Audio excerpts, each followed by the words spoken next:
Hi there, it's Pete from Hermitage Road.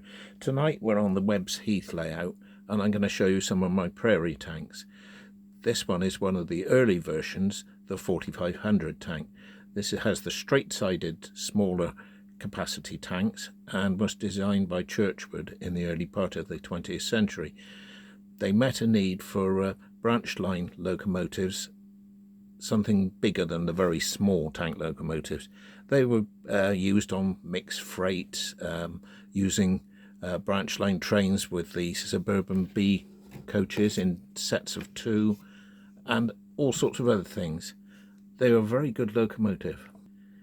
The only complaint I ever heard about the small praries was when I spoke to a driver on one of the preserved railways, and he said to me they were good locomotives to drive, but to oil round them in the mornings before you set out, getting to the inside motion was really difficult, and he said it was only for a slim person to get in there.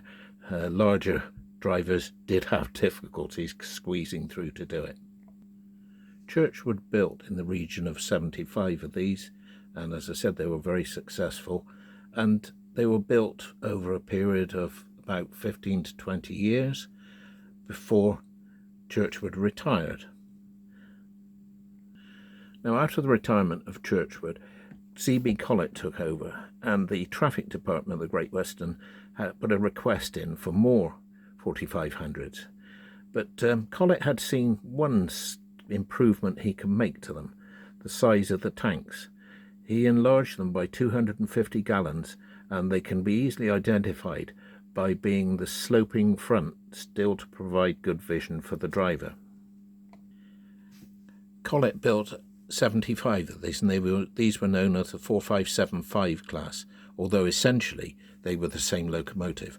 Now, not very well known fact is that 14 of these in the South Wales area were actually auto-fitted to work with auto coaches.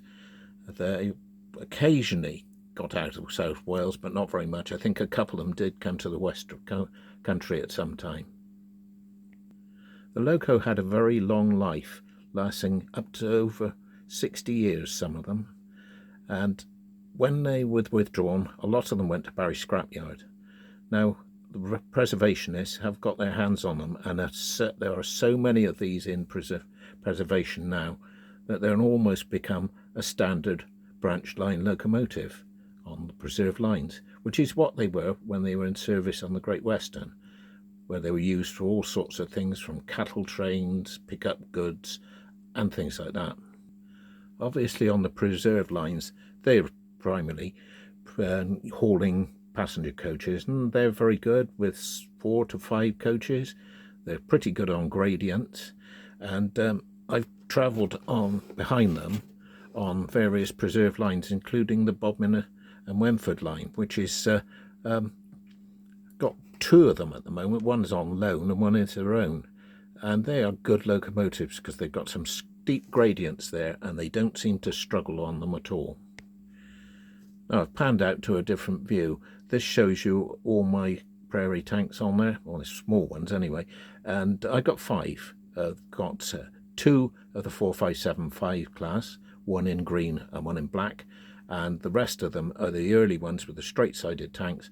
I have 1 in black, and the rest are in BR line green, which is one of my favourite liveries. I hope you enjoyed this video. If you could like, subscribe, and share, I'd be much appreciated. Thank you very much for watching my videos. I do appreciate everybody who does it. If you'd like to comment on it at all, I'm always willing to listen, because I am not an expert.